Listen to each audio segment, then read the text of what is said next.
कविता म्हणाल्या मोठमोठ्यानं नाचून लेकरून म्हणायलाच तयार.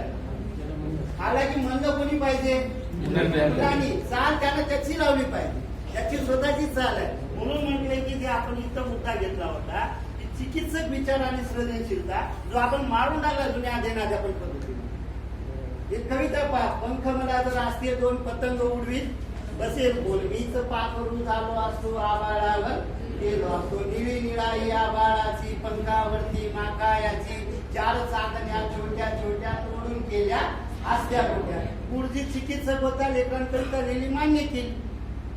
आणि जर पुढची चिकित्सक नसता सृजनशील नसता तर म्हणलं असतं गोट्या चांदण्याच्या गोट्या होत्या तुझ्या बापन केलं का शाळा सांगायला असे तुझ्या हातात तरी येते का. कारण हा अनुभव मी विद्यार्थी म्हणून घेतला. खरं तर आपण बोलू नये या गोष्टी, पण आमच्या वर्गात सर आमचे गाव आले आहेत. आम्ही विष्णुपुरीला होतो. आम्हाला एक सर होते भूगोलच्या तासिकेमध्ये. सर शिकवत असताना सर असं म्हणाले की चंद्रावर वातावरण आहे आणि चंद्रावर पाणी. आमच्या वर्गातल्या एका मुलानं तो प्रश्न विचारला. सर म्हणजे आपण चंद्रावर पाणी मिळत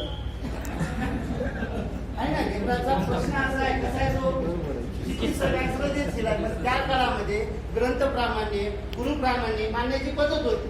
गुरु जे सांगतो ते खरं म्हणा, गुरुला पलटून बोलले की झालं.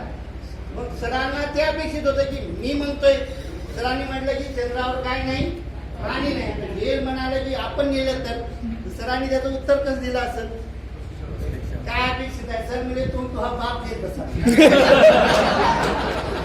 बापाला नाही धन झालं चिकित्सक विचार करून काय ते नाही करणार. त्याची आपण चिकित्सा मारून टाकली आणि भारतीय समाज असा झालाय सर आज.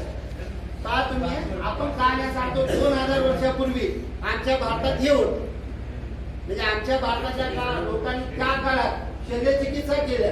सुश्रुत चरक वराहमी भगवान गौतम बुद्ध वर्धमान महावीर यांना हजारो रुपये माहित होते. अश्विनी यांनी तर तुमचे मधले हे काय म्हणतात बरगड्या या कुठलंच ऑपरेशन न करता मधल्या बरगड्याचं ऑपरेशन केलेलं जोडून टाकेनं मारतात. त्या काळात तेवढं ज्ञान प्रगत होतं. ओठांच्या शल्य चिकित्सा करणारे आपल्याकडे चिकित्सक होते. जुन्या काळातले आपण जर आपल्या लेण्या पाहिल्या किंवा आपल्या हेमाडपंथी मंदिरं पाहिली किती सुंदर स्थापत्य कला आहे, ज्ञान आहे. अणूचा जो सिद्धांत आहे कल्पनाथ महर्षीने 1000 वर्षापूर्वी भारतात मांडला, पण विज्ञान आज म्हणजे डॉल्टननी मांडला. म्हणजे आमचं ज्ञान होतं आमच्याकडे खतरनाक.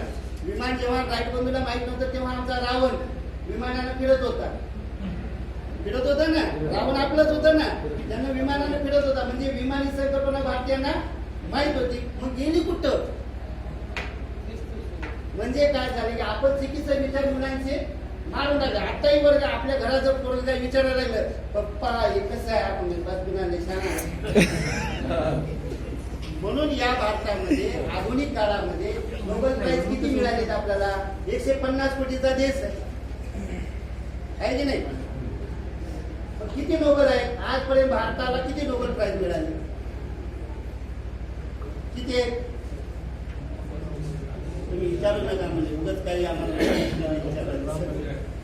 काय वाटत सर आपला अंदाज तरी किती आहे पण आपल्याला. फिनलँड जर्मनी सारखे देश आपल्या समोर आहे. केवळ 12 नोबेल प्राइज आहेत. त्या 12 मध्ये 3 इंग्रजांच्या काळातले आहेत. पहिलं कधी मिळाले गीतांजली या काव्याला रवींद्रनाथ टागोरांना. त्याच्यानंतर मदर तेरेसा या सुद्धा धर्माने भारतीय नाही.